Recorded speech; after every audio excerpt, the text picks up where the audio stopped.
Hello साथियों, नमस्कार। आप देख रहे हैं आपका अपना YouTube channel DS Mishra official और आपके अपने चैनल पर इस नए वीडियो सेशन में आपका हार्दिक स्वागत है। और इस वीडियो में मैं बात करने वाला हूं कि आज जो माननीय अपर मुख्य सचिव डॉक्टर एस सिद्धार्थ का शिक्षा की बात हर शनिवार के 17वें एपिसोड में जो बातचीत हुई, उसमें नियोजित शिक्षकों के संदर्भ में एक मामला उठा और उनके ट्रांसफ़र पर भी बातें हुई। तो इस वीडियो में मैं बात करने वाला हूं कि क्या जो एसीएस के इस आज के कार्यक्रम में नियोजित शिक्षकों के अनुमंडल से बाहर स्थानांतरण करने पर बात जो हुई, तो क्या सभी नियोजित शिक्षक जो सक्षमता परीक्षा नहीं दिए हैं या आगे नहीं देंगे, जो नियोजित शिक्षक बने रहेंगे, उनका जबरन ट्रांसफ़र किया जाएगा? क्या नियोजित शिक्षकों को स्थानांतरित करके जिस अनुमंडल में है उस अनुमंडल से बाहर किया जाएगा? इसमें क्या कुछ संभव है और एसीएस ने किस ओर इशारा किया है, उस पर बातचीत करने वाला हूं। तो वीडियो खास होगा, अंत तक मेरे साथ बने रहेंगे। और यदि चैनल से अब तक नहीं जुड़े होंगे तो चैनल को सब्सक्राइब करके बेल आइकन को प्रेस कर लेंगे, ताकि आगे आने वाले हर महत्वपूर्ण वीडियो की जानकारी आप तक पहुंचती रहे। तो आज जो जिक्र हुआ नियोजित शिक्षकों के बारे में, पहले उस छोटे से क्लिप को आइए हम लोग सुन लेते हैं। उसके बाद उस पर हम लोग विश्लेषण करेंगे कि एसीएस के कहे गए बातों का क्या संदर्भ है, मायने क्या है और क्या कुछ संभव है, नियमावली क्या कहता है, उस पर भी हम लोग बातचीत करेंगे। लेकिन अनुमंडल से बाहर स्थानांतरण पर एसीएस ने क्या कहा, आइए पहले इसको सुनिए। मान्यवर, एक और प्रयास किया जाए कि पंचायत स्तरीय नियोजित शिक्षक शिक्षिका जो अपने गांव के विद्यालयों में पदस्थापित हैं, वे हाजिरी लगाने के बाद अपने घरों में चले जाते हैं। रोकने पर एचएम के साथ गाली गलौच और अभद्र व्यवहार करवाते हैं। महाशय, ऐसे शिक्षकों का स्थानांतरण अनुमंडल के बाहर कर दिया जाए। जहाँ तक जो स्थानीय निकायों के टीचर हैं उनके बारे में जो लिखा गया है, मैं दोहराऊंगा नहीं। मैं बहुत ही स्पष्ट हूँ कि क्योंकि हो सकता है स्थानीय निकाय क्योंकि अनुमंडल से बाहर नहीं जा सकते हैं, लेकिन इन पर कार्रवाई हम लोग करते हैं। यह बिल्कुल स्पष्ट है। यदि सोचते हैं कि स्थानीय निकाय में है और इन पर कोई कार्रवाई नहीं हो सकती है, हम लोगों ने बहुत सारे स्थानीय निकाय टीचरों को डिसमिस किया है, बहुतों की नौकरी गई है। इसलिए यह बिल्कुल स्पष्ट है कि कोई भी टीचर अगर लापरवाही करेगा, इस प्रकार गाली गलौज करेगा, तो वो बिल्कुल फिर तो डिपार्टमेंट प्रोसीडिंग और डिसमिसल का भोगी होगा। और जहाँ तक सरकारी शिक्षक है, जैसे नियोजित है, ये सक्षमता पास शिक्षक टीआरई 1, टीआरई 2, 3 है, अगर वह इस प्रकार का कार्रवाई वो भी करें, तो मैंने पहले ही बता दिया कि उनका जिला से बाहर कर देंगे हम लोग। मतलब ये जिला में रखने की क्या ज़रूरत है जब आप अपने स्थानीय क्षेत्र में जाके बैठ के पढ़ाई नहीं सकते हैं। तो बहुत ही स्पष्ट है कि अगर आप इनडिसिप्लिन करेंगे और इस प्रकार की हरकतें करेंगे तो करेंगे। तो आपने सुना जो इसमें जिक्र हुआ नियोजित शिक्षकों के स्थानांतरण को लेकर के। तो आपने देखा कि जो आज के कार्यक्रम के होस्ट थे, इनके द्वारा एक किसी व्यक्ति के शिकायत के मैसेज पर बात की गई और उसमें शिकायत किया गया था कि जो नियोजित शिक्षक हैं स्थानीय निकाय के, जो घर के आसपास नौकरी कर रहे हैं, वे जो है विद्यालय में आते हैं और हाजिरी बनाकर अपने घर चले जाते हैं, अपने निजी कार्यों को करते हैं। और उनसे पूछे जाने पर हेडमास्टर से वे झगड़ा झंझट करते हैं, गाली गलौज या तो खुद करते हैं या दूसरे से करवाते हैं। और मांग किया गया एसीएस से कि इनको स्थानांतरित किया जाए, वो भी अनुमंडल से बाहर। और इसी प्रश्न पर एसीएस ने अपना जवाब दिया। तो चूंकि इसमें जिक्र किया गया कि हेडमास्टर से गाली गलौज करते हैं या करवाते हैं, तो यह संभावना है कि जो व्यक्ति शिकायत किए हैं वे कहीं ना कहीं के हेडमास्टर हो सकते हैं या ऐसी घटना हुई होगी। कहीं कहीं अपवाद में होता है, जरूरी नहीं है कि सब कोई वैसे ही है। लेकिन फिलहाल हम लोग बात कर रहे हैं कि क्या यह संभव है।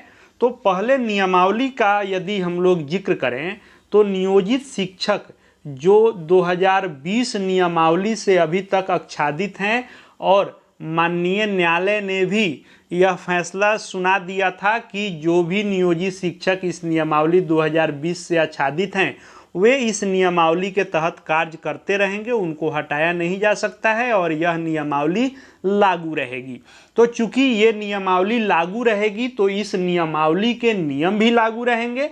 तो इस 2020 नियमावली के नियम में आप देखेंगे तो 15वें नंबर पॉइंट पर जब आप जा कर के देखेंगे तो स्थानांतरण के संबंध में जो लिखा हुआ है, इसमें लिखा हुआ है कि प्रधान अध्यापक यानी जो इस नियमावली के तहत जो हेडमास्टर हैं, शिक्षक हैं या अनुदेशक हैं, उनका पद अस्थानांतरणीय होगा, यानी स्थानांतरण उनका नहीं होगा।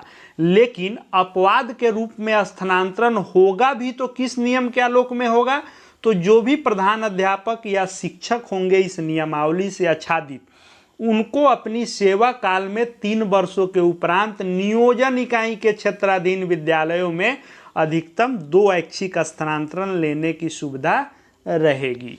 इसमें आप देखेंगे तो लिखा हुआ है कि नियोजन इकाई के क्षेत्राधीन विद्यालयों में, और इसी पॉइंट को मैंने पिछले भी कई वीडियो में चर्चा किया है कि नियोजित शिक्षकों का जबरदस्ती स्थानांतरण करना संभव नहीं है, क्योंकि यह नियमावली न रद्द हुई है न इस नियमावली में कोई संशोधन हुआ है। 2020 नियमावली अभी भी लागू है और माननीय न्यायालय ने भी इसको बरकरार रखा है। तो इस नियमावली की हर कंडिका भी बरकरार है और इस कंडिका के अनुसार नियोजन इकाई के क्षेत्राधीन विद्यालयों में ही इनका स्थानांतरण 2 बार किया जा सकेगा। और इसी बात को माननीय एसीए, चूंकि एसीएस है, इनको भी सारी नियमावली की जानकारी है, तो इन्होंने कहा कि देखिए ये जो मांग है कि इनका स्थानांतरण अनुमंडल से बाहर किया जाए, तो अनुमंडल से तो बाहर नहीं कर सकते हैं, यानी इन्होंने भी कहा कि अनुमंडल से बाहर नहीं कर सकते हैं, यानी ये भी अधिक से अधिक करेंगे तो नियोजन इकाई में ही किसी दूसरे विद्यालय में कर सकते हैं। अब कहाँ कर सकते हैं? तो जैसे मान लीजिए कि उस समय जो नियोजन इकाई के तहत जो लोग बहाल हैं, तो नियोजन इकाई में जो पंचायत नियोजन इकाई के तहत बहाल होंगे तो पंचायत के ही किसी विद्यालय में उनको स्थानांतरित किया जा सकता है। जो ब्लॉक के नियोजन इकाई से बहाल हैं उनका ब्लॉक के अधीन कहीं किया जा सकता है, और जो जिला परिषद के तहत बहाल हैं उनका, यानी जो जिस नियोजन इकाई से बहाल हैं उसी नियोजन इकाई में उनका कहीं स्थानांतरण विभाग कर सकता है, इतना अधिकार उसके पास है। लेकिन ये अनुमंडल से बाहर या जो पंचायत से बहाल होंगे उनको ब्लॉक से बाहर करना विभाग के लिए संभव नहीं है। हाँ, इन्होंने ये जिक्र जरूर किया कि अनुमंडल से बाहर तो ट्रांसफ़र नहीं करेंगे, लेकिन नियोजित शिक्षक यदि ये समझ रहे हैं कि हम दूसरे नियमावली से, यानी पंचायती राज के तहत हम बहाल हैं, अलग नियमावली है, तो हम जो है जो मन करे सो करें, हमारे ऊपर कार्रवाई नहीं होगी, तो ऐसा नहीं है। हम जो है उनके ऊपर एक्शन लेते भी हैं और आगे भी ऐसी शिकायत मिलेगी तो हम डिसमिस भी करेंगे, और सब कुछ उसका नियमावली के अधीन ही होता है और हम करते आए हैं और आगे भी एक्शन ले सकते हैं और लोगों को डिसमिस भी हम करते रहे हैं, कर भी सकते हैं। यानी इन्होंने कहा कि अनुमंडल से बाहर ट्रांसफ़र तो नहीं कर सकते हैं लेकिन डिसमिस कर सकते हैं। तो स्थानांतरण की बात है तो नियोजन इकाई के अंदर ये कर सकते हैं, और डिसमिस करने की बात है तो पहले से भी हम लोग देखते आए हैं कि विभाग नियोजन इकाई को लिखता है और नियोजन इकाई को जो एक्शन लेना होता है लेता है। और कई दिनों से पहले भी आप देखे होइएगा तो व्हाट्सएप पर यह मैसेज वायरल किया जा रहा था कि सभी का जबरन ट्रांसफ़र। तो आप निश्चिंत रहें, जो भी नियोजित शिक्षक हैं उनका कम से कम जबरन ट्रांसफ़र नहीं हो सकता है, बाकी जो राज्यकर्मी हैं उनका उस नियमावली के अंतर्गत हो सकता है। तो यही फैक्ट है और यही बातें आज के इस कार्यक्रम से निकल करके आई हैं। आगे शिक्षक, शिक्षा जगत, शिक्षा विभाग से संबंधित हर महत्वपूर्ण वीडियो देखते रहने के लिए चैनल से जुड़ जाएंगे। चैनल को सब्सक्राइब करके बेल आइकन को प्रेस कर लेंगे, साथ ही हमारे Telegram channel DS Mishra official से भी जुड़ जाएंगे ताकि शिक्षा जगत के हर अपडेट आपको मिलते रहेंगे। इस वीडियो को देखने के लिए आपका बहुत बहुत धन्यवाद।